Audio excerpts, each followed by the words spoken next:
కాకా నమస్తేనే. నమస్తే. ఏం పేరండి ఇది? గణేష్. ఇప్పుడు మున్సిపల్ ఎన్నికలు వచ్చినాయి. మన నిర్మల్లో ఇప్పుడు 3వ నంబర్ వార్డులో ఉన్నాం మనం. 3వ నంబర్ వార్డు. మన వార్డులో ఎవరిని గెలిపిస్తారే? నరేష్ని. ఎందుకే?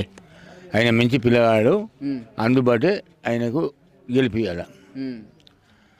ఆయన గెలిపిస్తే ఈ పనులు అవుతాయి అన్నట్లు గుర్తు. ఇంతకుముందు గెలిపించిన ఆయన అటే వేయండు, ఇటు రాలే. ఇది వరకు ఖర్చులు లేదు.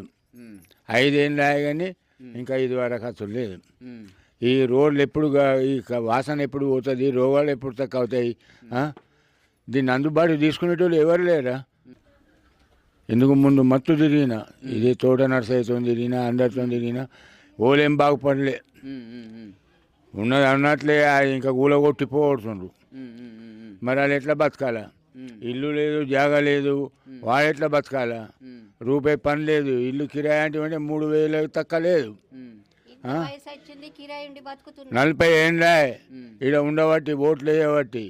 ఇది వరకు కూడా మత్తు తిరిగిన, ఇదే తోట నర్సరీతో తిరిగినా, అందరితో తిరిగినా ఓలేం బాగుపడలే. ఉన్నది అన్నట్లే ఇంకా కూలగొట్టిపోతుండ్రు. మరి వాళ్ళు ఎట్లా బతకాలా? ఇల్లు లేదు, జాగా లేదు, వాడు ఎట్లా బతకాలా? రూపాయి పని లేదు. ఇల్లు కిరాయి అంటే 3,000 తక్కువ లేదు. 40 ఏండ్లా ఇక్కడ ఉండబట్టి, ఓట్లు వేయబట్టి. ఇది వరకు కూడా ఈ పెన్షన్ మా అమ్మకి ఇచ్చేది కదా, నాకు ఒక్కడికి వస్తుంది. లేని తర్వాత 2,000 ఇంకా అలాగ 1,000 ఇవ్వాలా. ఎవరు ఇవ్వాలా? ఇచ్చేది ఎవరు? మహేష్ రెడ్డి ఇస్తాడా, ఇంద్రకరణ్ రెడ్డి ఇస్తాడా? ఎవరు ఇస్తారు? ఎవరు ఇయ్యరు. ఇక్కడ నిలబడ్డ పిల్లవాడే ఇప్పియాల, అది బాగుపడుతుంది. ఇక మహేష్ రెడ్డి ఇల్లుకు తిరగాలంటే ఆయన దాలాడు.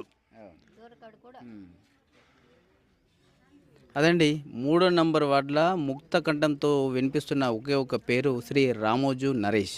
ఎక్కడ అడిగినా కూడా అతన్ని భారీ మెజార్టీతో గెలిపిస్తామని ఈ సందర్భంగా ఈ వార్డు సభ్యులైతే తెలియజేస్తూ ఉన్నారు. ఎందుకంటే ఎప్పుడు ప్రజలకు అందుబాటులో ఉంటాడు కాబట్టి, మా సమస్యలు తీరుతాయన్న నమ్మకం ఈ 3వ నంబర్ వార్డులో ఉన్నది కాబట్టి ఖచ్చితంగా ఈ నరేష్ని గెలిపిస్తామని ముక్త కంఠంతో చెప్తా ఉన్నారు.